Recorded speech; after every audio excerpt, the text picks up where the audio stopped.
Indy cars began their season-long fight for the PPG Cup in the Arizona desert. The fight renewed where it left off last fall with Penske team dominance and Rick Mears winning. Al Unser Jr. was second. On the streets of Long Beach, the season's complexion changed.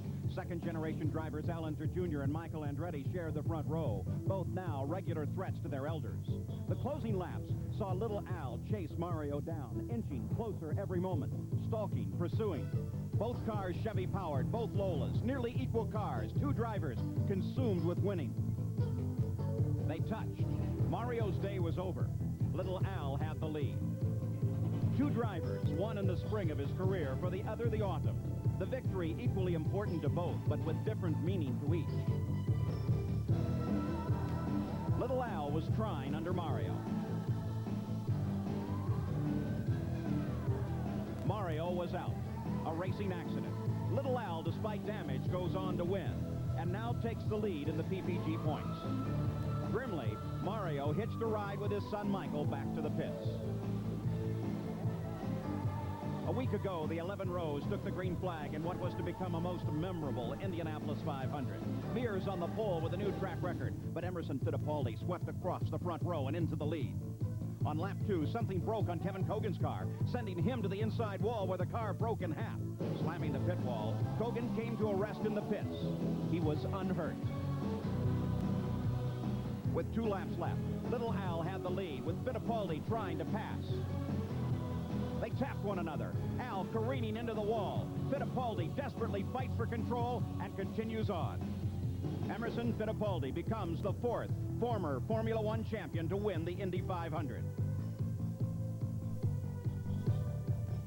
Little Al still held the points lead, but Emerson Fittipaldi earned a record $1 million for his perseverance.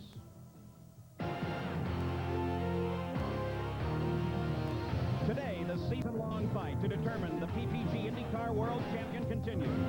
From the Wisconsin State Fair Park in Milwaukee, it's round number 4 of the CART PPG IndyCar World Series, the Miller High Life 200. Well, it's a beautiful, bright blue sky over Wisconsin, Milwaukee, and the State Fair Park, and the famous Milwaukee Mile. Hello, I'm Paul Page, and the Milwaukee Mile is a wonderfully historic old racetrack. The very first race was run here back in 1903. It is, in fact, the oldest racetrack in the world. Now, since that time, there have been some tremendous races here. Some of the great names in the sport have all run here. Rex Mays, Ted Horn, Wilbur Shaw have all run and, in fact, won on this very mile track. It's produced some terrific races. In fact, it's not uncommon for the entire distance, the 200 miles, to be run without a caution flag whatsoever. So we're prepared for a wonderful race here this afternoon. Now, the CART season so far has been, Sam Posey, really a remarkable season. Well, you know, Paul, it's taught us to expect the unexpected. Every time a driver stakes a claim to superiority, somebody comes along and pushes him off the top. For example, at Phoenix, Rick Mears seemed to be in a class by himself, but then just a week later at Long Beach, Rick was nowhere, and Al Unser Jr. seemed to be the dominant factor. But of course, after Indy last week, Al Unser Jr. was in the wall, and Emerson Fittipaldi was in winner's circle, the 3rd winner in 3 different races.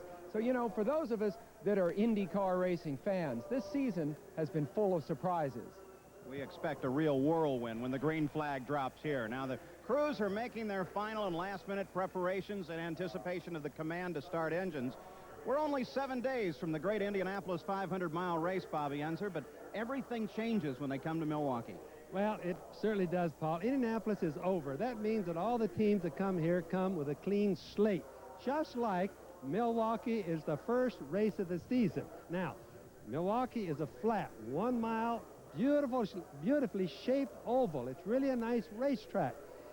Most people consider 200 miles here the toughest on the entire CART circuit. A lot of people say it's a driver's racetrack. Now, the cars are totally different, not even similar to Indianapolis. One of the first things that the people can notice, the monster wings, the big wings in the back, the big wings on the front. Now, inside the car, the springs are different, the sway bars are different, the suspensions have changed. For the most part, the cars are not even the cars were at Indianapolis. But one thing you can count on, they always have a good race here at Milwaukee. And we expect another great one here today. Now let's go a little further down on the pit road. Here's my colleague, Jack Arute. Well, Paul, if the slate is indeed wiped clean after Indianapolis, and if no driver has been able to get a foothold atop the CART IndyCar heap this year, well, then maybe a tangible like momentum may stand in good stead. And if that's the case, this team has got it going into this race. Just 7 days ago, they were in victory lane at the 73rd running of the Indianapolis 500. And for Emerson Fittipaldi and his team, they hope to do the same thing that is the pole sitter here in today's race did 1 year ago when Rick Mears went to Indy and then scored a double, winning again here at Milwaukee 1 week later. A lot of teams have done it through the history of Milwaukee's mile racing here, and they hope to do the same today. Let's check in further down pit road for another story with Brian Hammonds. Jack, without question, Al Unser Jr. was very disappointed when he lost the Indianapolis 500 last weekend, but nevertheless, he's enjoying a great season. He leads the CART point standings by 9 over Emerson Fittipaldi, by 21 over Rick Mears. Little Al has finished in the top 2 in every race this year. But if he's to run up front today, he has a lot of ground to make up. He will start this race from the outside of row number 8. Paul? All right, so the drivers now sit in their cars, anticipating the start of this race in what is a very short run. 200 miles on the Milwaukee Mile, but still a very difficult run as well. Let's go for that famous command. Start your engines.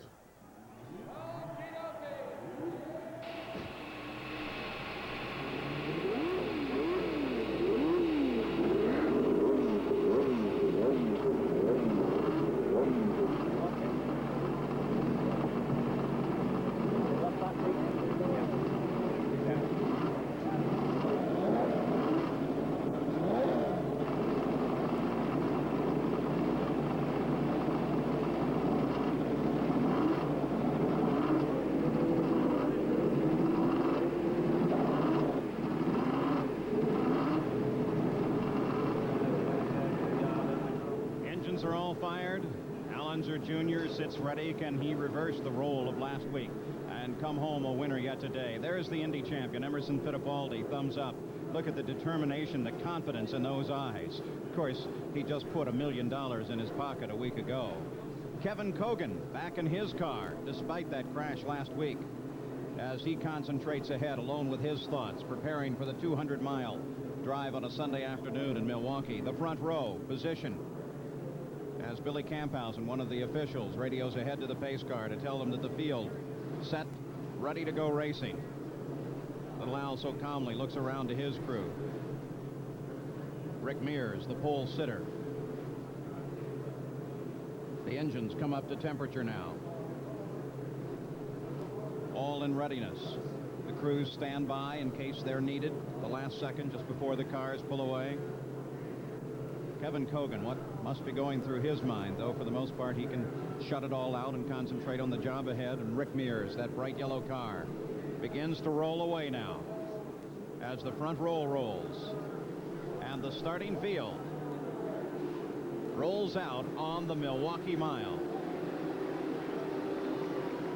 So the field set, ready to go. The crews now begin to clear the main straightaway. We'll be back for the start right after this. At Milwaukee State Fair Park. Let's take a look at the starting grid for the Miller High Life 200. On the pole is Rick Mears. He shattered the track record by over 4 miles an hour in qualifying. His first career win came on this track in 1978. Outside is the Indy winner, Emerson Fittipaldi. He finished 3rd here a year ago. The second row, Michael Andretti. He's won 2 of the last 3 races on this Milwaukee Mile. Bobby Rahal, a runner-up here in 1982 and 87, looking for his first win on the mile. The third row, Raul Boesel, finished 3rd at Indy last week, his best career effort. Mario Andretti is outside. He's won 4 races here, most recently in 1985. The fourth row, Pancho Carter, starting his 16th race here. His best finish was 2nd in 1977. Danny Sullivan alongside. 4 of his 11 career wins have come on high-speed oval tracks. The fifth row on the inside is Teo Fabi, a road racing specialist, but 2 of his 4 wins have come on ovals. A.J. Foyt is outside. His first 4 career wins came on 1-mile ovals way back in 1960. Ari Leyendyke is inside the 6th row. He lives about 10 miles from this track and hopes for a good finish for the hometown folks. Scott Brayton is outside. He finished 6th at Indy last week. The inside of the 7th row is Derek Daly. His best career finish was 3rd on this very track in 1987. Scott Pruitt is a rookie here. This is his 2nd run on a short oval. The 8th row on the inside is Kevin Cogan, back in the saddle after that horrendous crash at Indy last Sunday. Al Unser Jr. is outside, gearing up for his 7th start here. His best finish was 3rd in 1987. The 9th row on the inside is Tom Sneva, the only driver who has won 3 races in a row on this historic track. Outside, Didier Tays, a promising newcomer. He finished 3rd in the 1988 season finale at Miami. John Jones is inside the 10th row, Rookie of the Year last year, on the strength of 7 straight top 10 finishes. Randy Lewis, a 6-year veteran, looking for his first top 10 finish on an oval. Bernard Jourdain, a rookie at Indy, has 2 top 10 finishes in his brief 5-race career. Ludwig Heimrath Jr. finished 9th in the season opener at Phoenix for his 3rd career top 10 effort. And Guido Dacco, making only his 2nd career Indy start. And the green flag comes out, and Rick Mears leads Emerson Fittipaldi, followed by Bobby Rahal coming onto the backstretch. Rick Mears, the pole sitter, shattering a track record. A battle now. Michael Andretti, Paul, right up, moving up a little bit. The fight for 3rd place, Michael Andretti trying to work his way now up alongside of Emerson Fittipaldi. And Michael comes inside Emo, picks up 2nd place. Michael Andretti last year at the pole position here, and it was the only time all year long that a Chevrolet engine did not have the pole position. He is a real virtuoso on this track, Bobby. Yes, and Sam also with Michael, talking about him, he always likes Milwaukee. If you remember, he always goes fast there. I watched him during practice. He's plenty tough. Rahal now is working really hard on Emerson. Fittipaldi has his hands full as they come to the backstretch again. Bobby Rahal right in behind Fittipaldi. A very, very short track. Lap speeds and times just incredible here. As Rick Mears, defending champion, now being chased by Michael Andretti, then Emerson Fittipaldi, and Bobby Rahal. You see Mario Andretti there, and then Danny Sullivan. Yes, and the cars are just kind of feeling their way out. These guys, like right here, we see Bobby Rahal working. They're trying to stay out of the disturbed air just a little bit. Watch his head buffing around. You can just see how much air there is kicking around. Now, if he gets closer to the other cars, that gets worse, as we've said many times. But what he doesn't want to do is get too close this early in the race. Let it feel out. Let everybody sort themselves out a little bit, Paul. On board with Bobby Rahal. You can see that he is almost constantly turning. There's very little relaxation on the backstretch here. Just a few seconds to relax, and suddenly he's turning in again. Well, as Bobby said, 2/3 of the track are these long, long turns, and really, of the third that's left, the straightaway here, the first half of that is totally influenced by how fast you come off the turn. So in some ways, 5/6 of the racetrack is really completely influenced by turn speed rather than horsepower. And you know, Sam, we were talking just yesterday, trying to describe what is a perfect oval. What would be the definition? And Milwaukee would truly, we agree, would be truly a perfect definition of a true oval. Long turns, very short straightaways. Emerson Fittipaldi closes down on Michael Andretti. Michael currently occupies 2nd place. The leader is Rick Mears. Already 6 laps have gone into the record books here on the Milwaukee Mile. Now, for example, in their practice session this morning, that happened because we had rain yesterday, I watched Michael and I watched Emerson Fittipaldi. These 2 cars right here. Michael, there's Emo, there's Rahal. I watched them running. Definitely, Emerson Fittipaldi was the fastest of the 3. But this shows the difference. When the race starts, Michael just goes right on ahead. For Michael to be able to lead Emerson at this point is a kind of emotional vindication for what happened at the Speedway, of course, last week. Michael was actually ahead of Emerson when his engine blew so desperately close to the finish. It must give him satisfaction to see Emerson now in his mirrors. Now, you'd have to think that Michael's momentum is still carrying from last week because he did, in fact, lead. Here's the fight for 5th place. Mario Andretti is currently in 5th.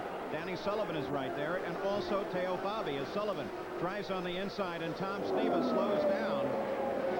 And Danny Sullivan continues his attack on Mario Andretti and picks up 5th place as they work their way around Sneva. Whoa, that was really close, Paul. And I just wanted to mention that Danny Sullivan is still sporting that bad arm that he broke at Indianapolis, and he's doing a whole lot better here maybe than some have expected. Now, it's going to be a question. I mentioned earlier, this is a tough race. 200 miles here is tough on anybody. We have to watch Danny Sullivan, who's obviously fast, all the way through this race and see if he continues at this pace. Danny Sullivan currently 5th as Tom Sneva continues to limp his way around the track. And we've got the number 12 car, Didier Taves, with a quick spin. It doesn't look like he got that car against the wall, but that, of course, will bring out the yellow. He sits in a pretty precarious position, Bobby. Boy, you can see a long slide. Look at those black rubber marks all the way up to it. Now, that is pure luck. When you spin at Milwaukee as fast as they go here, and you don't hit the wall, it's not talent, it's pure old luck. Well, he got the car to a stop. The yellow flag comes out, and Rick Mears' 6-second lead goes away under the yellow. We'll be back. State Fair Park, the Miller High Life 200 were under caution. 14 laps have rolled off already. Rick Mears led right from the green flag. Today, on this 1-mile oval, $500,000 is the overall purse, and Rick Mears is the defending champion. Race record about 124 miles an hour. The yellow caution under these beautiful skies and just perfect weather conditions for racing, expected to be beautiful throughout the afternoon. The chassis and engines represented in this field, dominated by Lola and the Cosworth engine, but the win still expected to come out of the Chevrolet engine contingent. We'll be talking a great deal more about that later. 2 of the 4-time winners of this race are actually in competition here today. Mario Andretti and Tom Sneva. Al Unser and Johnny Rutherford not competing here on the Milwaukee Mile. The look backwards as now the cars begin to surge forward and align themselves. This is little Al's car looking backwards. And the front of the field already lined up. Rick Mears begins to accelerate. Mears will lead the field back toward the green as the pace car comes off into the pit area. Mears accelerates. Nick Finaro gives him the green flag once again, and on lap 15 we're racing. As Mears, with a couple of slower cars, now separating him and the second place car of Emerson Fittipaldi, that bright yellow machine on the backstretch. This race may mean more to Rick Mears than you might suppose, because Rick, of course, scored no points at Indianapolis last week, and he right now, because of Sullivan's damaged arm, is really Penske's best man to win the championship. Rick, because of his damaged feet, is good at ovals, not so good at the road courses. This is the 3rd of only 6 ovals during the season. He has got to make this one pay for him if he's going to be a championship contender. It may seem early in the season. In terms of the way Rick Mears perceives the season, it's late in the season, and he needs this one. You're absolutely right, Sam, and I'm going to throw another one in there. He was a little bit embarrassed in Indianapolis to have Emerson Fittipaldi just run out and hide from him. Now, this is Rick Mears' racetrack. This is his type of racing, like you said, and he's out to prove a point against this man right here, Emerson Fittipaldi, today, that he's faster lap for lap. That's a great... Works his way past Randy Lewis. He runs in 3rd. He's trying to catch Michael Andretti.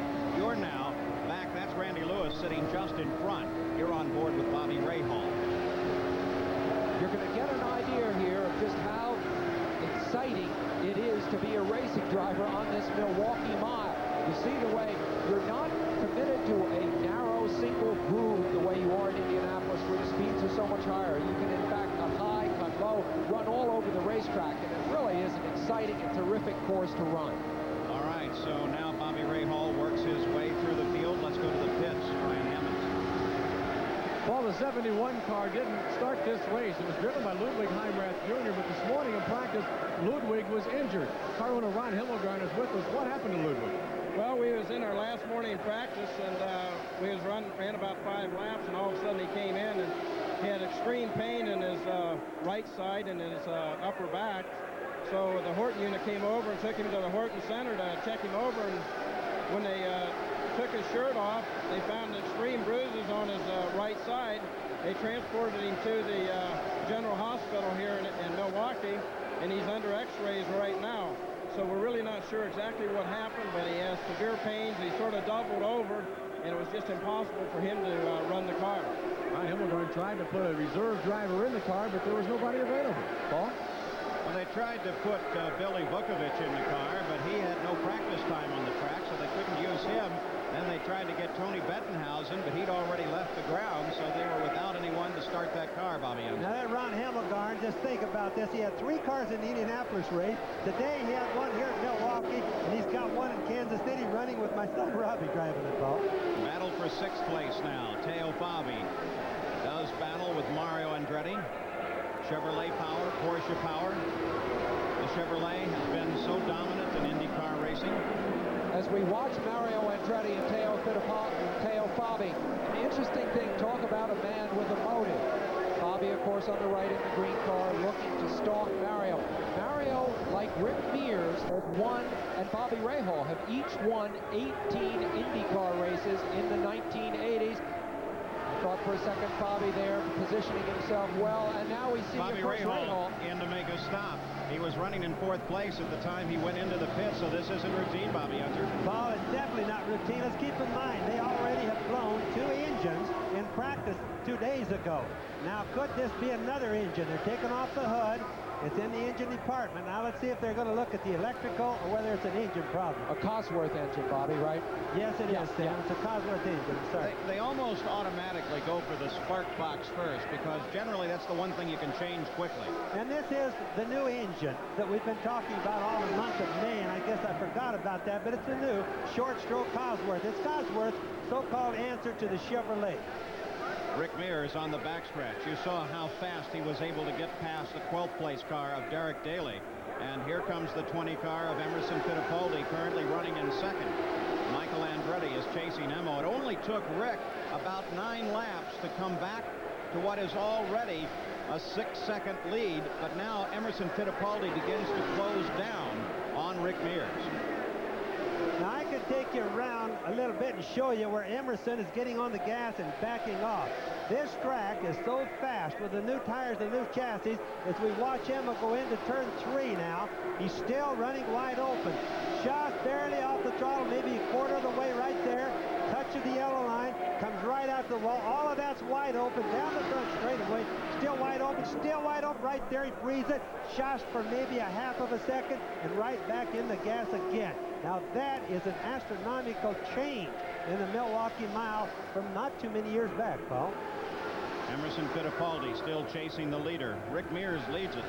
Rick led this year only at Phoenix, where he led 4 different times for a total of 93 miles. We take a look now as Teo trying still to get past Mario Andretti in the battle for 6th. As you watch Teo and Mario going at this battle, they're really having a good race. Teo gets under Mario like this, coming off the turns. He seems to gain a little bit in the turn, but down the straightaway, the Chevrolet is still out pulling the Porsche. You can see the red, white, and blue 30 car, Raul Boisel, in there as well, as he has joined this fight. He was very, very fast in the final practice. Of course, comes off his best career finish, a 3rd at Indianapolis. Let's not miss the significance of this. This is the first time since Porsche entered IndyCar racing 2 years ago that this Porsche has looked competitive on the racetrack. I mean, he is really battling for position. He's battling with Mario Andretti, who's won this race 4 times, and he is looking very, very good, Teo Fabi is. Teo trying to get past Mario Andretti. They come off of 2. Scott Brayton sits just in front of him. A bit of an impediment, as Teo had pretty good momentum coming off the corner, but then had to back out of it. He just lacks a little bit of horsepower. He's going to keep working Mario and try to get Mario's tires hot. Where Mario, he knows Mario's weakness, and that's in the turns right now. So Teo's just going to keep working Mario until he's got his tires so hot he's going to be able to get by enough where Mario can't pull back the next straightaway, Paul. Bobby decided the best place to get around. Scott Brayton was on the outside, did so, and is now back in pursuit while Boisel tries to get around Brayton as well. And they continue their battle. The fight is for 5th place. Mario Andretti, Teo Fabi, they battle. They're neck and neck down the main stretch now. Will this be the time that Fabi can push his way ahead? And he does. Fabi gets around Mario Andretti and picks up the position. So Teo Fabi moving his way up through the field. Rick Mears is still the leader of the race. Emerson Fittipaldi runs in 2nd. Michael Andretti is in 3rd. Mo is about 5 seconds behind the leader. Surprisingly, too, already Rick Mears has moved around Al Unser Jr., who is running well back in this field in 11th place. 33 miles are complete. We'll be back with more coverage of the Miller 200 after this message and a word from our ABC stations.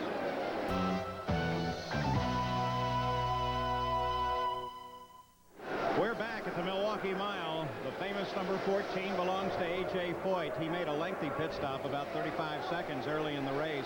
Went out, took a few more laps, and then shut it off on the backstretch and is now coasting in. as some of the officials roll him past Derek Daly, who's also sitting in the pits with his problems. And Rick Mears continues to be the leader of the race. Now look at this, though. He moves past already that red, white, and blue car. That is the 7th place car of Raul Boisel. He is already working his way up through this field, overhauling everybody. But Emerson Fittipaldi is not that far back. He sits about 3 seconds behind Mears and continues to pursue. And let's keep in mind that is a PC-18, and that's also what Emo has. They're set up by different teams. This is Penske's car, and this one comes, well, Emerson Fittipaldi right behind there is in a Penske belt car, but belonging to the Pat Patrick team. Totally different engineer, totally different concept, running first and second in the race. 40 miles being worked on right now. Rick Mears to the backstretch, and a car spinning. Looks like Pancho Carter down onto the inside grass. No obvious damage to that car, but that should bring the yellow out, and Bobby Unser, that may bring the yellow out at a very opportune time. Well, yellow flag comes out, and the leader stops. Yes, it was just an opportune time. You couldn't dial something any better than this. Everybody needed it. Let's go to the pits, Jack Arute. Well, all the leaders have come onto pit road, led by Rick Mears. Emerson Fittipaldi also on pit road, but Mears is away first. They drop to Jackson, Emerson Fittipaldi, and he falls in behind Rick Mears. As we look at Emerson Fittipaldi pulling back out on the racetrack, 2 very quick stops here at this end of the pits. So Mears, who was pitted just behind Fittipaldi in the Patrick Racing team, was able to get out of the pits a little bit faster. Rick Reineman and the Penske crew giving him some excellent service there. Already under the yellow, he's on the backstretch. Paul, we all remember it at Indianapolis. Penske had problems, and we all sat down and talked it over and said, boy, he's going to be tough the next race because he doesn't like to lose. Well, it looks like the team has really done their homework for Milwaukee.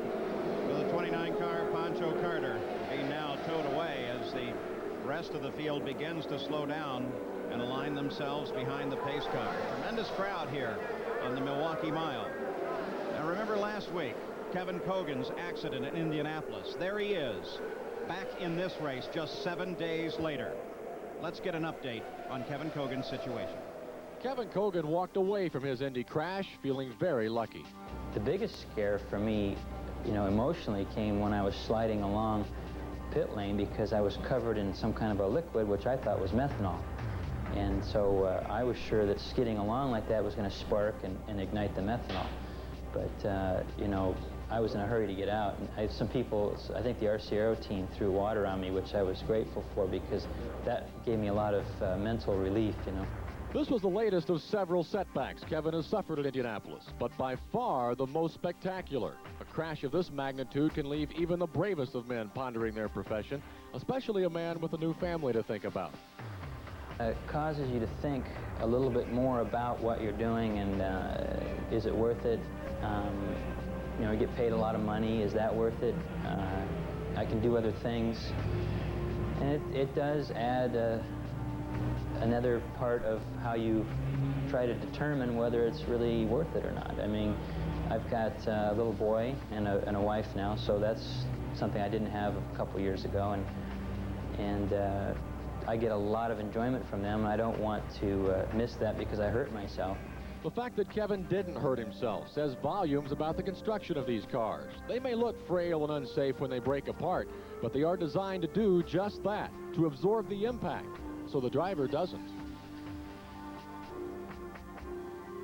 I think in years gone by, an accident such as Kevin's had undoubtedly would have been a fatality. And I think what we saw, he got out of the survival cockpit, looked around and walked away, is testimony that the pieces breaking away is positive proof that the designers and engineers have done their job. Well, Danny Sullivan, a man who also had his problems at Indianapolis. By the way, Kevin Cogan started 15th. He's now running 11th. Danny Sullivan, well, he runs with that fractured right arm. Let's go down to Jack Arute. Well, as you know, Sullivan ran the 500-mile race with a special brace and a steel plate across his arm. Well, he continues to run with that here. The steering wheel, just as at Indianapolis, has been adjusted so that he can hook into it, but it's a lot tougher to run here at Milwaukee with that type because you're turning so much harder. But here's what Sullivan has been doing to get ready for Milwaukee. This is 15 pounds, a barbell. These are the exercises that Sullivan does with a broken arm. 20 repetitions of this 3 times. Matter of fact, a friend of mine was over at the gym with Danny and said he can't do those repetitions with a good arm, and he also works out every week.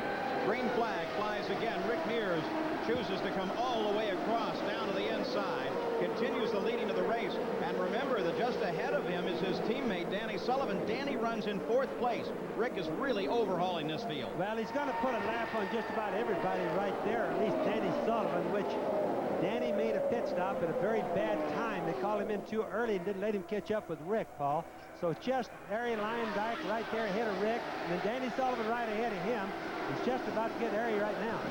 Lyondike, that black car, is now running in 10th place. There's Emerson Fittipaldi, the 2nd place car. Teo Fabi is lined up right behind him onto the backstretch.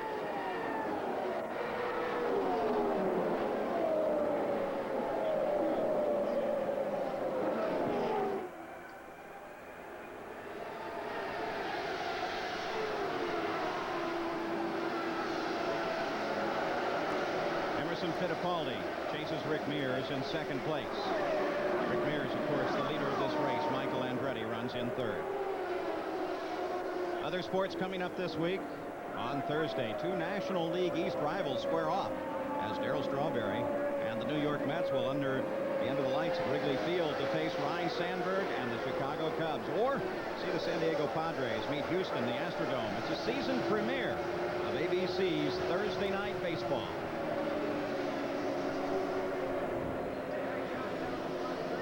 On board, Al Unser Jr. You know, we talked about how many unexpected things have happened in the season so far. How about the fact that Al Unser Jr. has finished 2nd, 1st, and 2nd in 3 races, would seem to be a favorite in every race he entered, and yet right now runs way back in 9th place, more than a lap back of Rick Mears. Where did this come from? He just hasn't been working good here, Stam. I've watched him the whole weekend, and they've just had handling problems. The engine is running good. The car seems to be all right in every way, except he doesn't get through the center part of the turn as much as he'd like to. Now, you can see how much buffeting he has. It makes one wonder, just a little bit, can the eyes focus good on a racetrack with all that buffeting? Al Unser Jr. works his way around but has a difficult job. He runs in 9th place. You're looking at the scoring stand of the Penske team and the leader, Rick Mears. We'll be back. 5-200, the Milwaukee Mile in Wisconsin. The battle on the race course is between Mario Andretti and rookie Scott Pruitt. As Scott, still trying to learn his way around ovals, is now chasing one of the real oval masters, Mario Andretti. Well, he certainly is, Paul. In fact, Mario's one of the best I think I've ever seen here at Milwaukee. But what's happened, Mario's having some of the same problems that little Al has had with his car. You can watch Scott just run all over him in the turn, but Mario pulls away. Now, there's a Chevrolet in Mario's car against a Cosworth in Pruitt's car, or excuse me, a Honda in Pruitt's car. And you can just see the difference in the power, but Mario just plain doesn't get around the turns fast today. Is it also, Bobby, though, the point that as a road racer that Scott Pruitt has a tendency to brush the brakes going into the corners off the long stretches? That's very true. In fact, in Milwaukee anymore, other than for traffic, they just are not using brakes. They go down, back them off, and crawl right back in the throttle again. All right, so the fight continues for 7th place between Mario and Scott Pruitt. Let's go down to the pits and Brian Hammonds.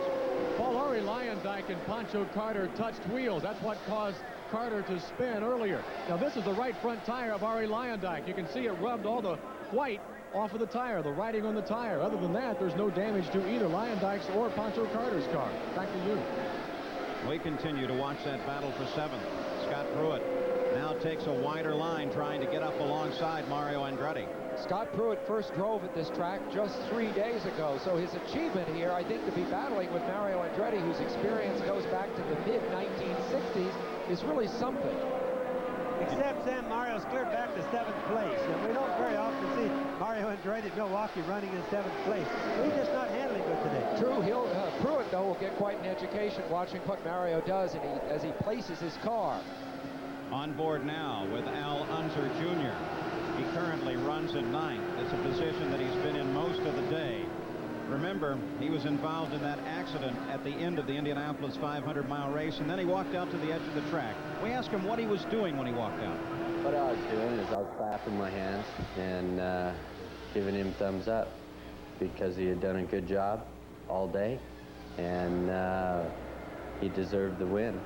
And even though I tried my best to beat him, I failed. And really, the circumstances of how I failed were no longer important. It was the fact that I had failed and he was going to win. With that one gesture, when Al Unser Jr. walked out to the edge of the track and gave Emerson a thumbs up, instead of making an angry or rude gesture, I think he won as many fans right then and there as all the driving that he's done in the last 3 or 4 years put together.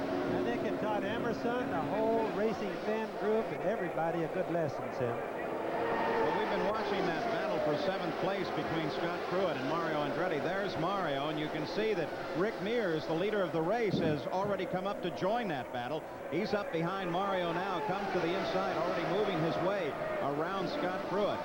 And Rick now having a bit of a problem getting around Mario. Remember, both of these men have won 18 races in the 1980s. Both of them would dearly love to be the dominant driver, the most winning driver, as you see Rick, of course, blasting by Mario of the 1980s. Whether it's something Rick Mears thinks about or not, I don't know. I know Mario does, because this stat was supplied to me by Mike Knight, who works out things like that for the Andretti team. And he knows Mario would really like to be the dominant driver of the 80s. So Rick Mears continues to carve his way up through the field. Let's go to the pits. Here's Jack Arute. And Paul, let's update you on the problem that fell upon Bobby Rahal. Rahal came into the pits, and it's a problem that both you and I have had sometime or another with our family car. The spark plugs fouled. They changed all 8 of them on the Judd, on the Cosworth, and they sent him back out. But this was the culprit right here. Well, Bobby Rahal, we're on board with him once again. And he is trying to get himself back into the action, though he is well out of the fight at the moment. If you'll notice, Rahal, when he goes into the turn, Paul, people should take a notice on that yellow line. That's a guideline with the in-car cams and where the cameras show where the drivers are on the racetrack. Now here's Teo chasing Sullivan very hard. It's a battle for 4th place. The Porsche has been awfully fast all day. It's been, or all weekend. It's been fast in practice, fast in qualifying, and he's definitely fast today. Well, Teo moves up behind Danny Sullivan. I can't help but thinking every time I see that car, there's Michael. As Michael comes around to lap both of them, he comes past Teo Bobby and pulls up trying to get in right behind Danny Sullivan. But every time I see Sullivan's car, I can't help but thinking about that right arm and how sore that must be. Michael drafts in behind Danny Sullivan. Now Michael's actually running in 3rd, still chasing the lead of this race. But on the short mile, they come around to lap cars so very quickly here. Sullivan is a much better oval track racer. I think we're going to see him get past, just as I'm going to praise his oval track skills, and people will realize he finished 2nd here last year. You see him on the left of the screen as Bobby makes a move on him here. Sullivan finished 2nd here. He won at Nazareth. Of course, he finished 3rd earlier this year at Phoenix, and he got that way by being just as aggressive as he is here, letting Michael Andretti by when he knew he had no speed, but he has been battling, of course, with Bobby right along. He's not going to give away anything despite that arm. No, Sam, that's right. That's exactly what I was going to say. Sullivan's arm can't be helping him. He normally goes much better in the ovals than he's going right today, but Bobby not going to let up. He doesn't care how he gets the pass. So Danny Sullivan runs in 4th place. His teammate Rick Mears is at the front of this 200-miler at Milwaukee. Emerson Fittipaldi is 2nd, and Michael Andretti is 3rd. We'll be back. Mears is still the leader. Emerson Fittipaldi is in 2nd place. Michael Andretti runs in 3rd, then Danny Sullivan, then Teo Fabi in 5th. Followed by Raul Boisel, then Mario Andretti, then Scott Pruitt, then Al Unser Jr. in 9th. Ari Leyendyk is in 10th. Kevin Kogan is now running in 11th spot, followed by Pancho Carter despite his spin. Randy Lewis is up in 13. And we watch the fight for 4th place. Danny Sullivan leading Teo Fabi around the course. That smoke, by the way, that drifted across there for a second got all of our heart to pumping. That just from a barbecue grill in the center of the course. Even smells good, Paul. And Danny Sullivan driving, of course, with a fractured right arm. He tried to drive Indy with that arm. We asked him, what does he think about it? What about the pain with his arm? You think about it quite a bit going, and once you get in the car, then once you're driving, you're not as aware of it. I thought about it once during the race at Indianapolis because I got at a kind of a boring part where there weren't any cars around. I'm just going down and thinking, hurting, but not hurting that bad, you know. Well, maybe we're going to be okay, even though it was early in the race. And I think that's the big thing here. If you're in a green race, which we've had quite a bit of here, and you're running strong or even just running a lot, I don't think you're going to think about it as much. It's be when we have a long yellow and you're sitting there going, wow, this thing's really starting to throb, and you can't kind of get away from it by mentally escaping with the racing. Danny Sullivan still works his way around, still battles with Teo Fabi. That's Bernard Jourdain. They both just moved inside. Bernard slides in behind, tries to hook on. There's competition here on the track, and then there's some back in the pits too, because never forget that the crew chief, the person leading that Porsche team, is Derek Walker, who was Danny Sullivan's crew chief last year. So he left the Penske team. You see little Al there from the cockpit, and would dearly like to beat Sullivan with Bobby today.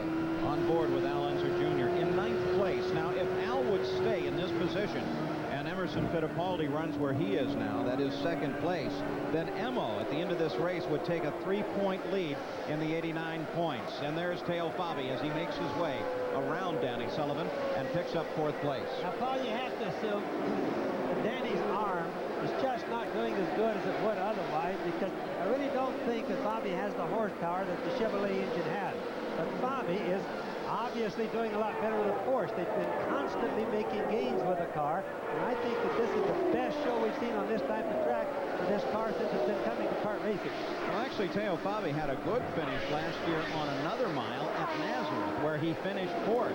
So he's in that position and well in his way to at least equaling that accomplishment if he can keep her going. This is, as I think you'll agree, though, Paul, a much more aggressive race. He's placing this car much higher. That was a question of some attrition. He is really racing with the top guys today in the Porsche. I think it's going to give the whole team a tremendous lift. It's no accident either. As you said, they have practiced well, both here and at other tracks. They've just fallen victim to various gremlins. I think they're very happy with what they're seeing right now.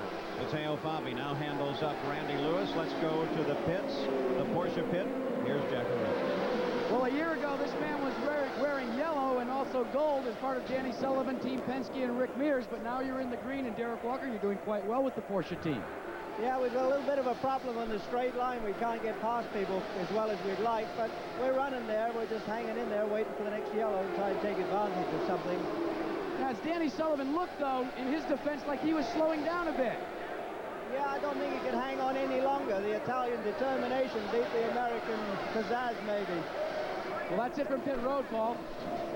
So Danny Sullivan has to give way to Teo Fabi. There, Sullivan on the backstretch, been slowing down just a bit. You have to assume, Bobby Unser, that he's in agony from that arm. Oh, Paul, no matter how slow or how fast he's going, we have to take our hat off to him. He's really trying hard, and he just can't turn a car like he could if he didn't have that broken arm to contend with. There's Emerson Fittipaldi, moves right past him, the 2nd place car, putting him yet another lap down. And you can just see how easy it is. Boissel just in front, and there's the 20 car of Emerson Fittipaldi as he decides to come down the inside line, inside Tays, alongside Brayton, and chase Rick Mears. Those cars are so much faster than some of the rest of the cars, Paul, that traffic doesn't bother them, like, for example, that it did in Indianapolis, or it often does at a lot of racetracks. They can just skirt by cars like there's nothing to it. Now let's go down to the pit. Here's Jack Arute. Paul, let's take a look, though, at what the problem may be as why Fittipaldi is closing on Rick Mears. It's tires. I checked with Chuck Sprague, with Danny Sullivan, and also with Roger Penske. Says both cars, Mears and Sullivan, have used up a lot of tires in traffic. They're complaining of the cars being very, very loose, so they've had to back out of the throttle just a bit. Well, Jack Arute, I wonder how soon then the Penske team might anticipate bringing Rick Mears in. Well, what they're going to do, Paul, because of track positioning on a 1-mile oval, they're going to wait until a caution. They'll push this just as far as they can, or until the tires totally give up. And of course, Jack, if there's one person that can hang on to a car that is loose, as you said, or oversteering, the back sliding out, it is Rick Mears. He's renowned for his ability to keep control over a car that many other drivers would find completely unstable. In fact, at Indianapolis, after Rick had set his car up for the race, then Bobby, your brother Al, climbed into the car, and he went out in the car that Rick had set up, and he said, hey, this thing is way too loose for me. Change it around a little bit. So this is a man that can hang on to a bucket Bronco, and he's doing it right now. Well, that's for sure, Sam. And what's happening, the speeds are just much faster today. We've had very few yellow flag laps, and Rick has just run off pretty hard. And they didn't know, because of all the rain and cold weather we've had, they didn't know how hard they could push the tires today. And obviously, Rick has just gone a little bit too fast for the race. Well, Rick is averaging 129 miles an hour. Emerson Fittipaldi is in contact now. Nothing between he and Rick Mears. Last time a driver led flag to flag here at Milwaukee was Mike Mosley back in June of 1976. Can Rick Mears repeat that today? Well, he's really going to have to hold on to an ill-handling car if he's to do so. And as you watch him go around, we watch the distance between him and Emerson kind of stay the same. But what it is, Rick is just running the car now hard enough to stay ahead. And if he has to, he'll let Emerson pass. Get new tires at the next pit stop. Of course, they'll try to stay out there until they're looking for a yellow so they don't lose any time. So they'll stay as long as they can, and then he'll take off again. We're concentrating on the battle for the lead. A.J. Foyt climbs out of his car. He had a very long stop early on and coasted back in, but continued to keep trying. I guess finally he's decided no. I joined the A.J. Foyt fan club the other day, incidentally, you guys. After years of holding back, I'm such a big fan of this guy and some of the great races that he has driven this year, especially in the IROC series, one coming up I hope everyone will watch on July 20th, Nazareth, when he drove so beautifully there. He was the new king again, wasn't he, Sam? Yeah, he sure was.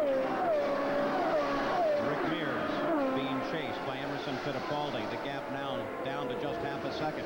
Coming into the third turn, Emo closes even closer. That's Allenser Jr. line just ahead as they come onto the main stretch once again. Fittipaldi comes out wide. Rick Mears takes the narrower line off the corner. Fittipaldi tries to keep up his momentum as he closes down. Allenser Jr. becomes a factor now. Mears is, as we see from Little Al's car there, Rick Mears right ahead. Mears is able to remain composed in even the most threatening and demanding situations, hence his success in qualifying and in situations just like this where he's under pressure from behind.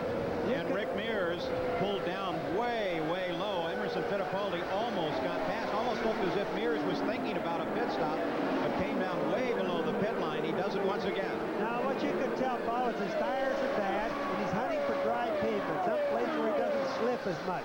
And he'll just run as much dry pavement as he can. But Emo, if that continues, will just go by on the outside. But now remember, Emo hasn't been going slow either. They're the same cars, different setups, but Emo's tires could be getting a little bit hot also. Otherwise, I think he'd have gone on by Rick. We got a good example of Fittipaldi just behind Rick. When we saw the Al Unser shot, we could see what Fittipaldi could see, and that is that Rick's back end is really chopping out when he comes off the corner. Let's watch. Fittipaldi continues his pursuit.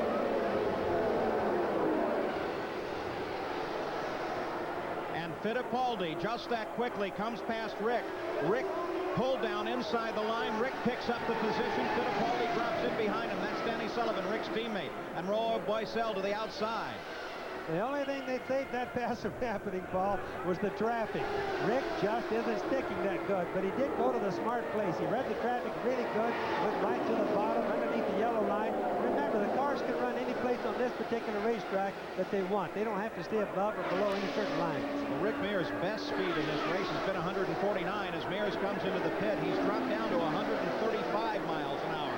The Penske crew goes to work on Rick Mears' car now as Fittipaldi picks up the lead of the race. Now, it had to be kind of bad on the handling department because he's about 10 laps earlier in than we expected, Paul. So Fittipaldi is out in front of this field with 13 seconds in the pits. Rick Mears rolls back into the action. Now will Fittipaldi be able to get a lap on Rick Mears? Fittipaldi screams past. Mears is in the first turn. Fittipaldi is chasing, and Fittipaldi comes around Rick. But remember, Fittipaldi has yet to stop. Yes, and it won't be that many laps before he does. And like we said earlier, his tires have to be hot, too. But, of course, if a yellow were to come out, and we've gone for some laps now without a yellow, then Emerson would have that benefit. That'd make Rick kind of history for the race today. Well, that's why you always want to, if you can, not have to stop while the other guy is still out there. Both Fittipaldi and Michael Andretti were able to get around Rick Mears when he made the stop. Rick dropped back into third place. And the car, that's Jourdain. Well, another slide. Just what I was talking about. This is exactly the situation predicted. Certainly what somebody was looking forward to. Fittipaldi catches a break with this. The yellow flag comes out. Sometimes Penske is a gambler. We'll have to see when we get this yellow over with. Emmo's coming in under the yellow. It could be that he's a lap ahead of Rick when it's over with. Let's go to the pits. Here's Jack. Well, Paul Page, this was a break for Emerson Fittipaldi. His team had gone to work, changing all 4 tires. Now, we checked with Mo Nunn just before the stop as Rick Mears had come in, and they're having trouble getting the car leaned over properly to get the right rear tire on. What a break that this is under caution. As we were saying, we checked with Mo Nunn, and they were not concerned with tire wear at all. But he spins the tires and lights them up as he goes out under this caution period. And you saw it was a very long stop as they faltered with that right rear. What they have is 2 air jacks in the back and 2 in the front. The right rear air jack just wasn't extending out, Paul, so they just had to tip it up and let the left one work a little bit better. So under the yellow for Bernard Jourdain's spin, Emerson Fittipaldi catches a break. Rick Mears is forced to stop on the green. Fittipaldi has the advantage of stopping on the yellow. We'll be back with more from Milwaukee State Fair Park. The Milwaukee Mile. Moments ago during the pit stops, this was the situation. Michael was trying to get out of the pits while Dad was coming in, and Dad locked the brakes up, almost T-boned Michael. They finally got Michael underway. Mario in for his stop, but it was a lengthy stop at that. The green flag flies once again. And once again we're racing, but this time with a new leader. It is Emerson Fittipaldi. Michael Andretti rides in second place, and Rick Mears is well behind the leader. So Emerson Fittipaldi, the Indianapolis champion, is out in front at Milwaukee, and if in fact he does win today, he will be the first foreign driver to win here since Jim Clark did in 1963. You know, Sam Posey, I think it's interesting, when you go down the list, there are, I think, 11 different foreign drivers available to drive here at Milwaukee. That's about what the Formula One crew has down for their race at Phoenix. Down at Phoenix, 11 different nationalities are represented in that race there. You know, Jack Arute made the point just before the race, how important is momentum in racing? And somehow you feel momentum right now looks very important. I mean, Emerson Fittipaldi is performing, and so is his team, like a man destined to win the race. Sam, it's a lot of that story is that Roger Penske took a gamble. He should have left Rick out for at least another 10 laps. That's all they had to do to catch that yellow, or they could have got it less than that. But their next pit stop should have been for another 10 laps, and that's cost him 1 lap, and it looks like the makings of 2 possible laps it would have cost him. So Emerson Fittipaldi out in front of this field. Remember back just 1 week ago, the Indianapolis 500. 2 laps to go in that race as Fittipaldi and Unser tangled. Last weekend, 2 drivers from 2 different worlds focused upon the same thing, winning the Indianapolis 500. Al Unser Jr. from the Badlands of New Mexico squared off against Emerson Fittipaldi, a South American 2-time world driving champion. With 2 laps to go, both wrote a brand new definition to the term going for broke. Fittipaldi comes inside Little Al. A drag race on the backside again. Slower traffic moves to the right. Can Fittipaldi get past? Little Al brings it down low. They touch. Little Al into the wall. Fittipaldi continues on. Little Al slams the wall as Emerson Fittipaldi screams toward the white flag. The yellow flag comes out. Al Unser Jr. taps with Emerson Fittipaldi. They are on the main stretch now, but is Fittipaldi's car fit?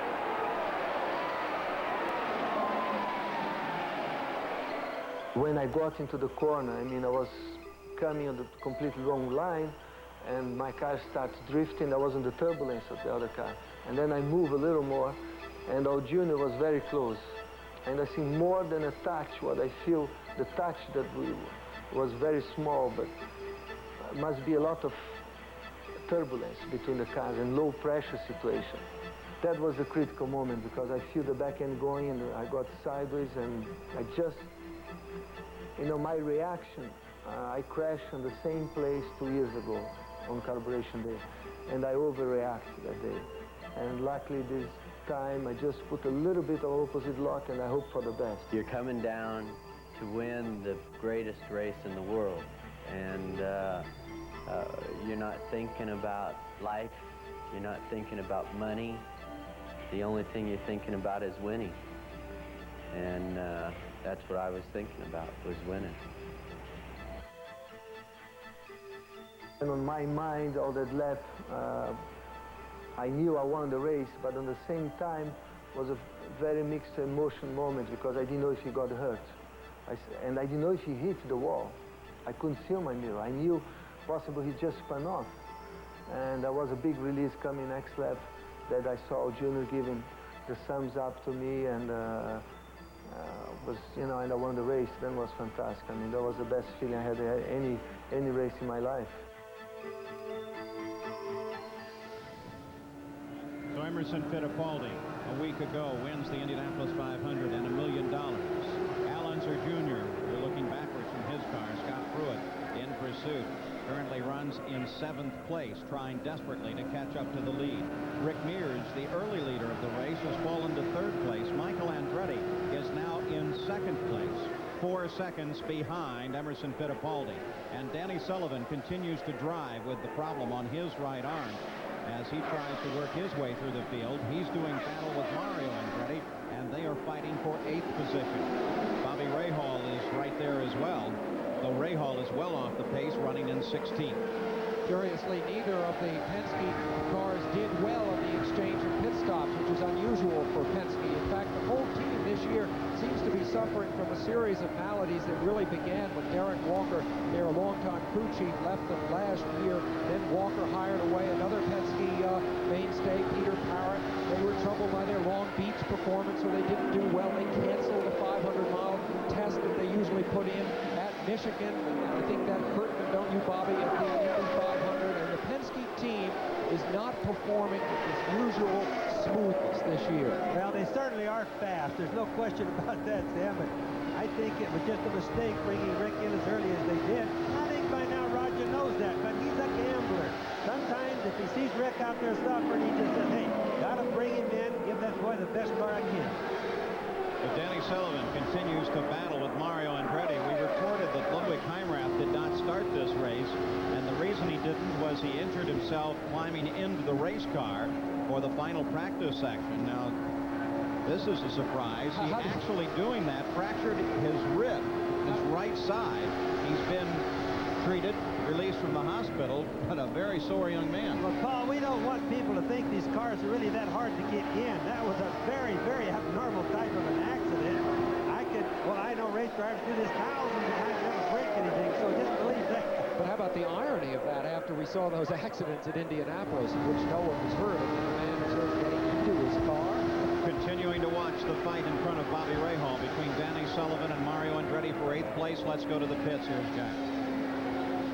Well, let me update you on Danny Sullivan. He radioed in just before that last pit stop that he was in severe pain. The car was loose, as you know, and it meant that he had to turn the wheel a great deal.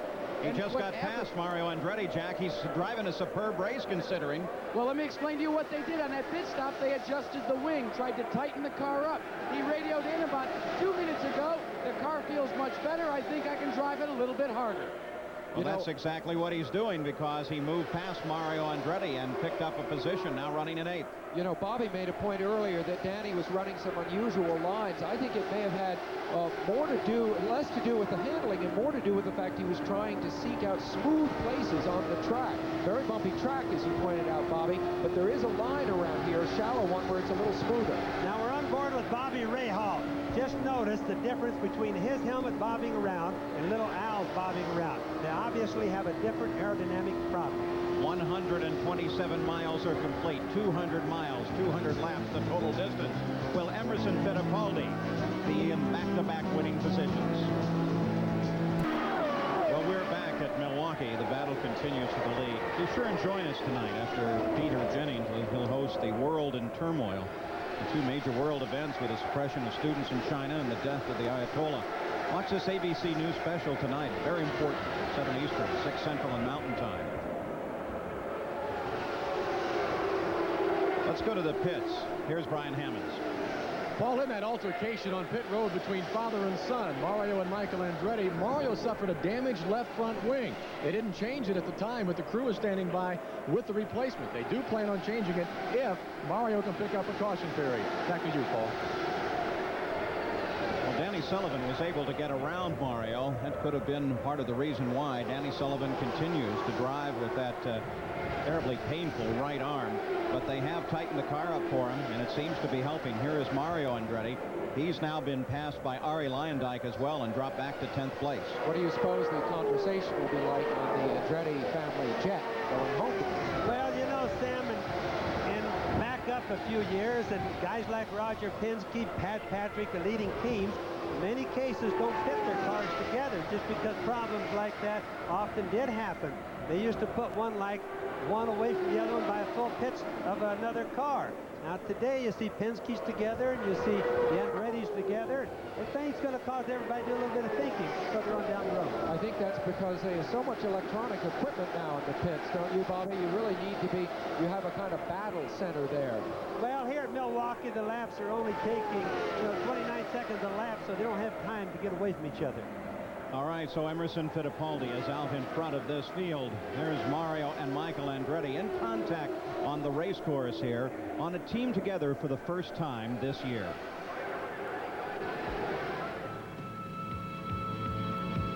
When 49-year-old Mario Andretti looks in the mirror, he sees the effects of a 30-year racing career.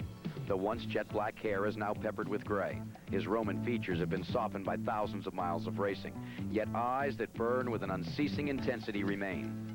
When Mario Andretti looks in the mirror of life, he sees another image, that of his 26-year-old son, Michael, a 7-time winner on the IndyCar circuit and a reflection of his father in many ways, yet an individual in his own right. For Mario, the transition from a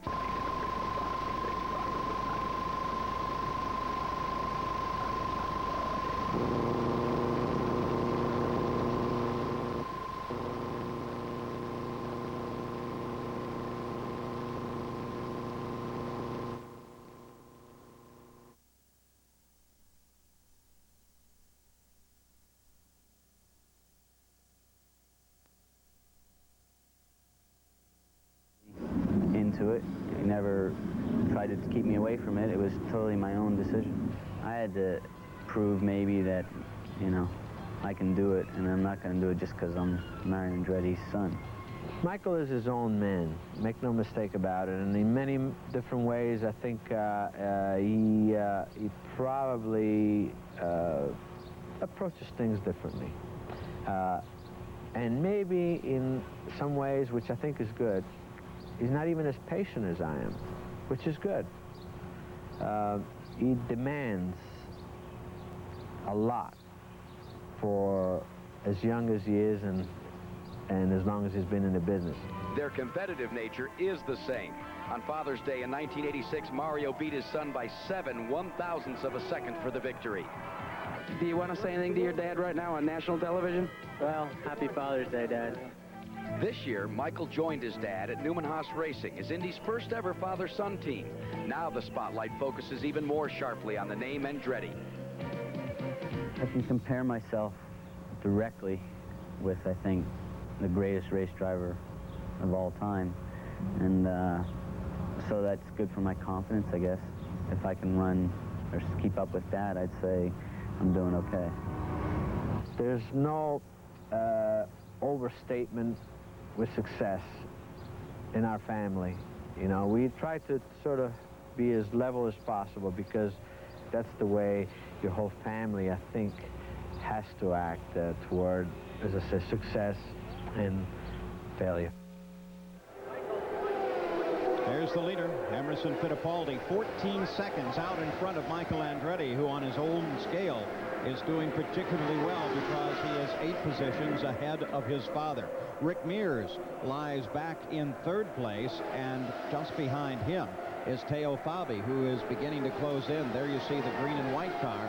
That's Teo Fabi, who currently runs in 4th place, which if he can stay there or do better, would improve on his best finish in this particular car, the Porsche-powered machine. He finished 4th at Nazareth last year. Scott Pruitt, by the way, also doing well, running in 6th place. And if he, in fact, finishes there, and look at this, Emerson with a quick spin, the leader, and he taps the wall. Bobby Unser, look at it, he's back under power, he keeps going, but was there any damage to that car when he got against the wall? Oh, I doubt that it hurt the car at all. He just barely touched the wall, enough for us just to see it. He's really smart. He put the clutch in, didn't kill the engine, took off. Now, we don't see this very often in IndyCar racing. Now, it's in turn brought out the yellow flag. So Emmo will come in like the rest of them, and of course, this should be the last pit stop till the end. So Emerson Fittipaldi with a fast spin. Look at his wife, Teresa. She's concerned about this stop. The car pulls in. There's Scott Pruitt coming in front of him. Emerson Fittipaldi coming off the 2nd turn, spun while in the lead. And created his own yellow flag to get a pit stop. Now, we're going to see after all the dust settles of these pit stops, but it should have been advantageous for him. Here is Michael Andretti, who by reason of his position in the pits picked up the lead. Let's go to Jack. Well, Paul Page, there is a problem on Emerson Fittipaldi's car. When they came into the pits and they changed the left rear tire, the rear axle was bent all the way back to the CB joint. So he is not going to be able to run at full song if he is indeed even going to be able to finish this race. Back to you. Well, Emerson Fittipaldi up to speed on the backstretch now after his pit stop. Here's that situation again, Bobby Unser. He's cutting in. He's slow. It looked like he could have got touched there. You got that right. That was Bernard Jourdain who came together with Bobby Rahal at Phoenix, and it looks like that's what triggered this incident. Do we think? Because he signals as if angrily at Jourdain. Watch after they're very close together. You see Emerson raise perhaps a fist in the car. Watch right there. Well, Fittipaldi furious at Bernard Jourdain. Well, he certainly Back it is. up, look at it again. Well, he obviously got cut off, but the spin happened an awful long time after they possibly Was it a consequence at all of the fact that he took his hand off the wheel, Bobby? That's what it looks like from here. Fittipaldi wisely kicked the clutch in and kept the car's engine running and was able to get back under power and into the pits. Let's go to Jack. Well, Paul, let's show you exactly what has broken on Emerson Fittipaldi's car. This is his backup car back in the garage. See this wishbone, the A-arm here? It's dislodged back here. They say they think they can go the distance, but they certainly will not be able to go as quick as they were before. Back to you. Yeah, but if that's true, then the suspension is changing constantly, moving around as he moves into corners on this track. Could be a dangerous situation for Emerson Fittipaldi. We'll be back with more exclusive coverage of the Miller High Life 200 after this message and a word from our local stations. We're back. Green flag flies at Milwaukee. Michael Andretti is the leader. Emerson Fittipaldi is right behind and pursuing, but he works with a problem. The left rear of that car has a bent A-arm, and that prevents Fittipaldi from going as fast as he possibly can. It also, Bobby, means there might be a very dangerous situation. Sandy Andretti watches her husband work around this track. Well, it certainly could be, Paul. In fact, that particular part in the back end of that race car gets more strain than any other single part back there. So it's likely, in fact, it's a cause of many accidents, even when they think they're designed properly. So we have to really watch Amos and see if it'll hold up. Emerson Fittipaldi is still closely following the leader, Michael Andretti. We talk about a driver carrying a car. That certainly would be the situation here, and that is that Emerson Fittipaldi is making up for the faults in the race car. But Paul, it may not really hurt his handling. The danger is going to be if it breaks. If it just bent a little bit, it's not so bad. But if the thing breaks, it's just going to turn him loose and really cause a wreck. But Emo is not letting it bother him. Emerson Fittipaldi moves inside Michael Andretti. Can he hold the position? He tucks it down way inside. Michael coming onto the home stretch now. And Emerson Fittipaldi picks up the lead once again. Michael Andretti now back to second. Emo's not having any handling problems. He still has all the speed. He's been sitting there feeling it out. It's still a question. Is it going to break? That's what I keep wondering about. Emerson Fittipaldi out in front of this field. Yeah, it's a time bomb. Assuming it. These cars are very strongly built, though. You can't know, and he can't know, which is more to the point. Well, Sam, he has no idea how bad it's been. All he knows is the car's still handling good and he's still going fast. Emerson Fittipaldi leads. Michael Andretti second, Rick Mears third. Now remember, a week ago, Emo won the Indianapolis 500. We asked him the difference between Indy and this race. Milwaukee is a very demanding track physically, mentally. It's a very tough race.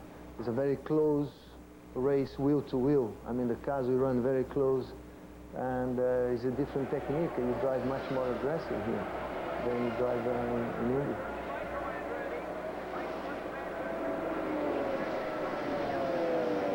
Emerson Fittipaldi, the leader of the race. Look at that speed, 147 miles an hour, so he has picked it up substantially. Rick was running laps in that area until he started having handling problems.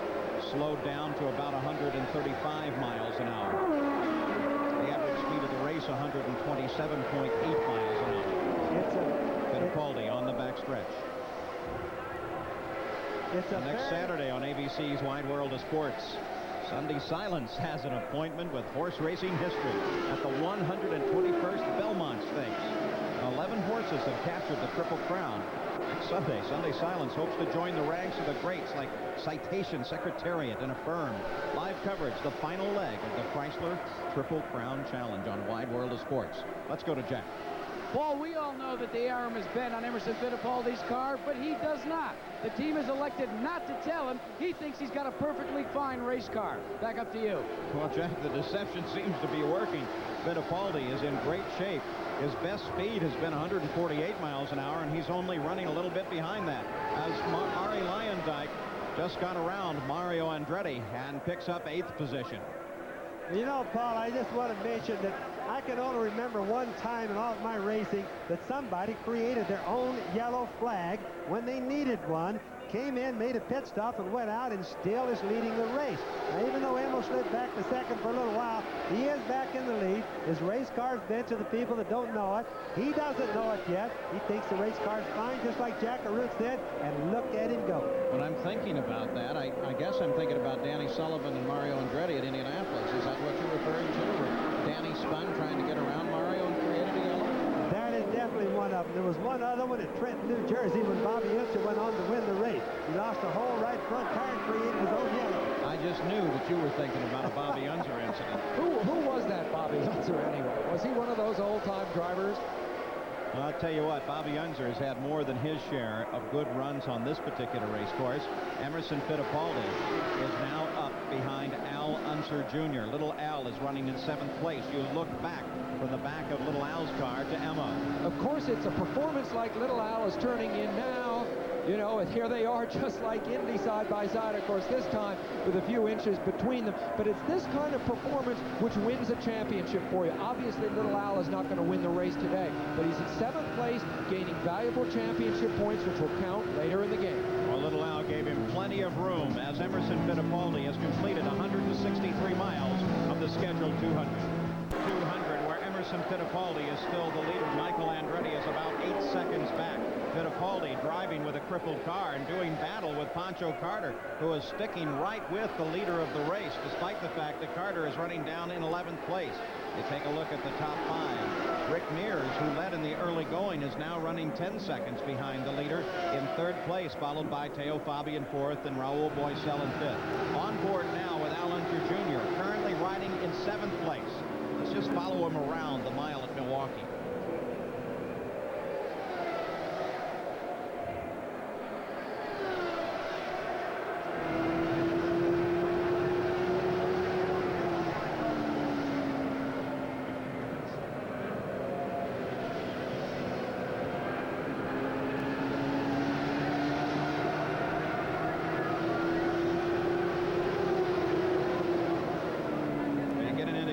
When he chops at that wheel, how much trouble he actually is having and how much he's throwing back and forth in this car.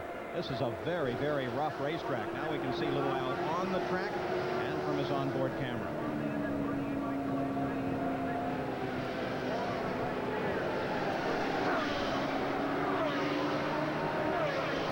You can also tell how slippery the track is getting, Paul, by the fact that he's going down so low going into the turns, getting way under the yellow line. Now, they don't do that until the track gets too slippery. And on the top end of the track, they just start moving to the left, hunting that dry pavement all the time. Al Unser Jr., car number 2, currently runs in 7th. Emerson Fittipaldi is the leader of the race. Michael Andretti is chasing Fittipaldi, but Michael is running about 10 seconds back. Of the battles in this field have remained static for some time now. No one in direct contact with one another, no one fighting for position. However, we talked at the beginning about some of the surprises as we see Rick Mears there, of course, currently running in 3rd in the Penske car, but some of the surprises this season had in store. And listen to this. If Emerson Fittipaldi or Michael Andretti, both of whom have had incidents in this race, go on to win, it means that not since Phoenix, when Rick Mears had an incident-free race, has someone managed to win a race this year without having something bad happen en route. Well, we watch Rick Mears. Of course, in this car is a Chevrolet engine. In fact, the top 3, Fittipaldi, Michael Andretti, and Rick, all have the Chevrolet racing engine. Now, there's been a lot of conversation about whether or not there ought to be more Chevrolet engines available, and whether or not somebody like Penske should be able to develop this engine and allow it to dominate the sport. In some sports, NHRA, NASCAR, they change the rules constantly to promote competition. In Indy cars, they don't do that.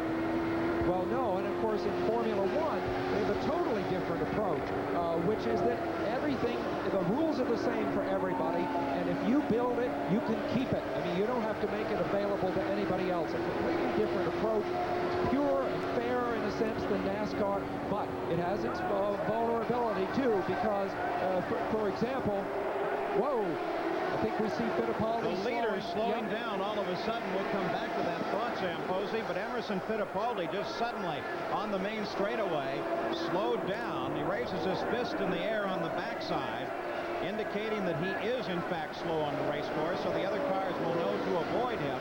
The green flag stays out. He is still under power. Emerson Fittipaldi there. He is passed by Rick Mears and Michael Andretti as they come to the line. With that situation, Emerson Fittipaldi falls off the lead of the race. So Fittipaldi rolls into his pit now. Michael Andretti picks up the lead. Rick Mears is right behind Michael, and we've got a battle at the front of this field again. While Emerson Fittipaldi, oh so suddenly, and it didn't appear to be from suspension problems either, rolled into the pits. Well, it's certainly, you're just going to have to guess that they had a problem. And Rick Mears fights for the lead. Rick Mears tries to get inside Michael in the first turn. Mears can't do it. Michael shuts the door on him. They come off the turn. Both cars skating just a bit. Now this is really going to be interesting, Paul, because early in the race, Rick had a little bit of speed on Michael. Right now, he's just trying to find a hole to get by. Here he goes underneath Michael into turn 3, drifting out. He needs a high groove. And Rick Mears comes past Michael Andretti and picks up the lead. Mario Andretti is just in front of these two cars. But once again, Rick Mears is the leader here at Milwaukee. As Emerson Fittipaldi comes to a stop, they say his suspension finally let go. But Mario could suddenly play an enormous role in this race. The Andretti family needs this race very, very badly. They have not managed to win since the super team was put together. He could now block for his son. Will he do it? We'll watch now. Rick Mears, he comes down inside Mario. Mario dials across. That's Danny Sullivan, the slower car to the inside. Rick Mears, teammate. Now he lines up behind Mario Andretti on the backstretch, trying to work his way past. Remember, Mario is running in 9th place, and Mario continues at speed. Well, and here comes Michael. Michael with Rick locked up behind his father, and Michael tries to the outside, and Michael picks up the lead. So Mario played a definite role there. Rick was a little bit hesitant and going around Mario on the outside. Michael says, hey, Daddy's going to stay put. There was no fix there. He just went right on by. So Rick Mears is passed by Michael Andretti once again. The fight is for the lead, and already Rick Mears picks up the fight once again. Remember, Michael Andretti has twice won this race. He was on the pole here last year. He is a fighter on this racetrack. I talked to one of his crewmen right before the start, and he said Michael feels really solid about this one, and he's certainly performing up to expectation now. Michael Andretti performs well on the miles. Now he is leading Rick Mears. 183 miles are complete, 200 miles the distance. Rick Mears runs just 0.2 of a second back. Teo Fabi now moves up to 3rd place. But look at Rick Mears. He comes to the inside on the home stretch. Again a drag race. The crowd roars, and Rick Mears holds the lead for just a moment. Coming to the backstretch. Now Rick Mears pulls away.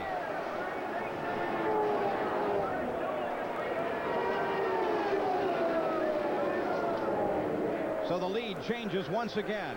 Michael Andretti is overhauled by Rick Mears, and Mears begins to pull away now as Michael drops backward.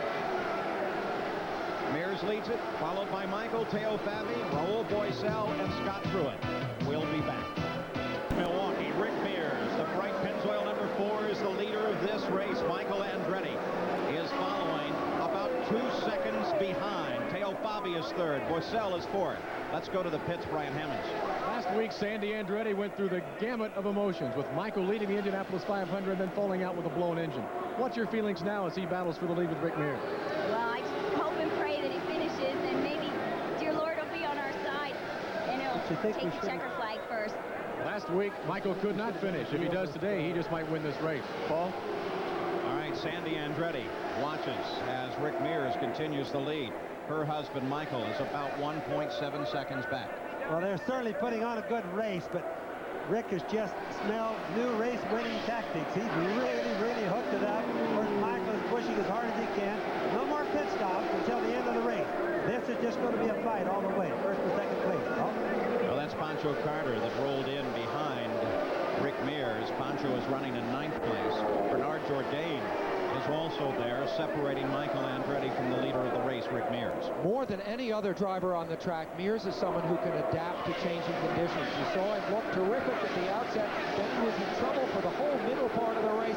Now he's come back with a setup that's making him, once again, as he was at the outset, the fastest driver on the track. He's passing all these cars that he's lapping, Sam, if you notice on the inside. That's a safe way. Rick Mears does know how to win races. He's had a little bit rough today on his pit stop, but he's certainly coming on strong now. Rick Mears out in front, the average speed 129.63 miles an hour, which is a record pace. Let's go to the pits and Jack. Well, let's show you exactly what broke in Emerson Fittipaldi's car. This strut here broke right in the middle. All that was holding it together was a brake lining. And Emerson Fittipaldi is joining me right now. Emerson, the toughest of tough ways to lose a race. Well, you know, the car was beautiful, Jack, from the beginning.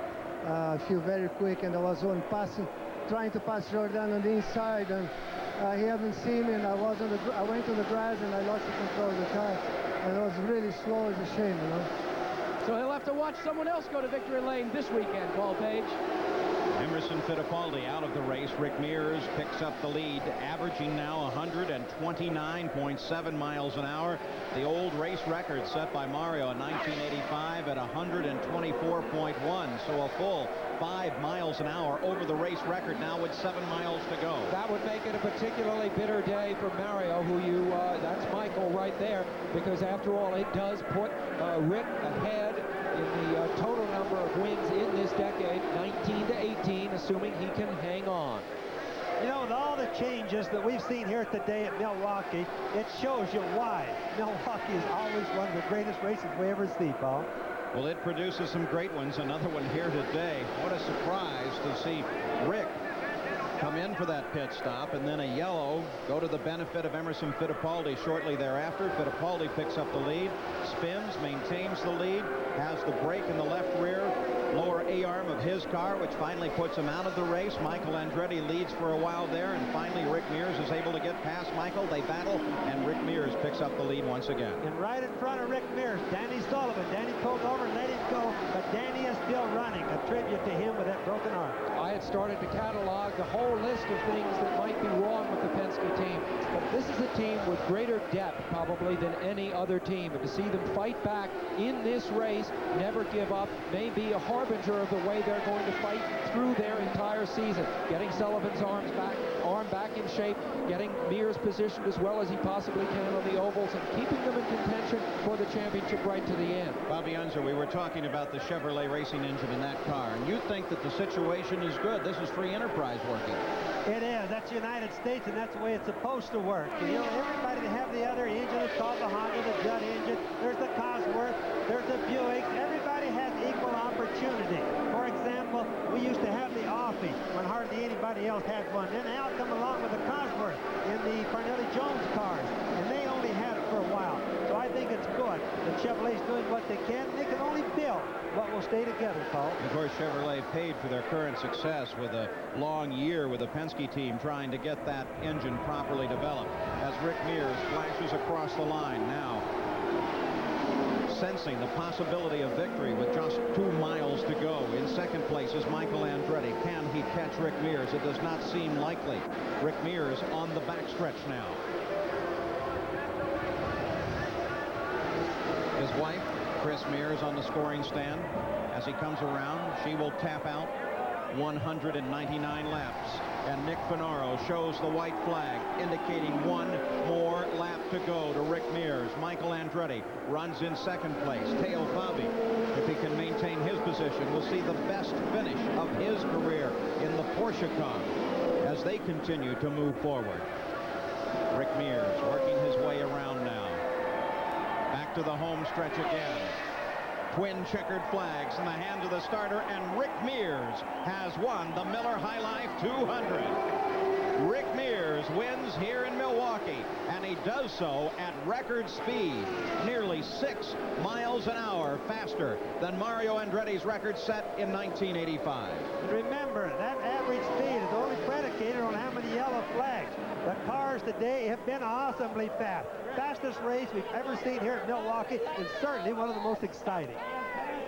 There you see Rick's dad on the right hugging Chris. It's a family affair, racing with the Mears. Well, it's win number 25 for Rick Mears. It ties him with Gordon Johncock for 7th place on the all-time victory list. We'll be back to talk with him right after this. Runs for the winner's circle down the straightaway. Look at her go. She wants to meet her husband, Rick Mears, who has won the Miller High Life 200. Let's go to Jackaroo. Well, Rick Mears, you did it the hard way today. Well, it was. Things got a little bit loose there about midway through, and we definitely had to fight a little bit for it. But tell you, the guys did a tremendous job. Gibbons for the chassis, and you know, just all the guys on the team just made the car work like a son of a gun. The stops, Richard and the guys were just tremendous. I mean, in and out, very quick, and they saved us. So much talk after Indianapolis when Team Penske was shut out of victory lane, shut out of finishing the Indy 500. You all came here with one purpose, and that was to get right here in the checkered flag. Well, that's right. You know, after a weekend like that, we wanted to get back and put things back in order the way we feel they should be. And, you know, the guys just did a tremendous job. They just showed, you know, what could be done.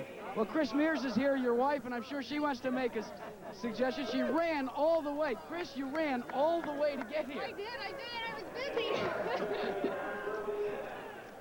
Well, listen, how do you feel this week? You know, it was not an easy day today. You got to listen on the radio. You heard the blistering problems, the tires, etc. What were the emotions that you went through? I don't know. I'm just so happy that he won, and I'm so proud of the whole team. I'll tell you, this was a tough race, and he deserved it. Well, let's check in a little further down with Brian Hammonds. Brian? And what was the second place finisher, Michael Andretti? Michael, you were close again. Close again, yeah. The car was fine up until the last set of tires, and we didn't have a fresh set to put on in the end, and that cost us about 3/4 of a second a lap. You and your dad almost crashed in the pits. What happened there? Well, I couldn't get into first gear the whole time, so I had to start in second gear, and it bobbled a bit, and I didn't know he was coming, and we hit, you know, but luckily we were both able to get away all right. Michael Andretti today finishes in second place. Paul? Well, Michael Andretti was about 10 seconds behind Rick Mears at the finish of the race. As we take a look at the unofficial final standings, Rick Mears is the winner, followed by Michael. Teo Fabi with his best finish yet for the Porsche, then Bossell. Scott Pruitt in his best finish to date. Landike, Mario Andretti, Alonso Jr., Pancho Carter, Danny Sullivan rounds out the top 10. John Jones, Bernard Jourdain, Bobby Rahal, Guido Dacco, Randy Lewis in 15th place. Emerson Fittipaldi, after a spin, dropped to 16th, and Taze, Brayton Cogan, A.J. Foyt in 20th position, Derek Daly, and Tom Sneeden. The final standings here at the Miller High Life 200. Now in the points, well, Alonso Jr. still has a lead by 4 points over Rick Mears. Emerson Fittipaldi is now in 3rd place in the PPG points. Rick Mears, the winner of the day. Now, Darryl Strawberry and the New York Mets go under the lights at Wrigley Field to meet Ryne Sandberg and the Chicago Cubs, or see the San Diego Padres play Houston. It's the season premiere of ABC's Thursday Night Baseball. And Saturday, top senior golfers battle each other and the tough Sawgrass course at the Mazda Senior TPC. And on ABC's Wide World of Sports, Sunday Silence has captured the first 2 legs of the Chrysler Triple Crown Challenge. Now, all that stands between Sunday Silence and the horse racing history is the Belmont Stakes, and a rival named Easy Goer. Live coverage begins at 4:30 Eastern next Saturday. Now stay tuned for your local news and World News Sunday over most of these ABC stations. Well, the race has been run at Milwaukee, and once again, the Milwaukee Mile offers up one terrific car race. Rick Mears shatters Mario Andretti's record by 6 miles an hour, averaging 130.16 miles an hour for the distance. For Roger Penske, it's his 56th IndyCar win. This is Paul Page for Sam Posey, Bobby Unser, Jack Arute, and Brian Hammond saying so long from the Milwaukee Mile.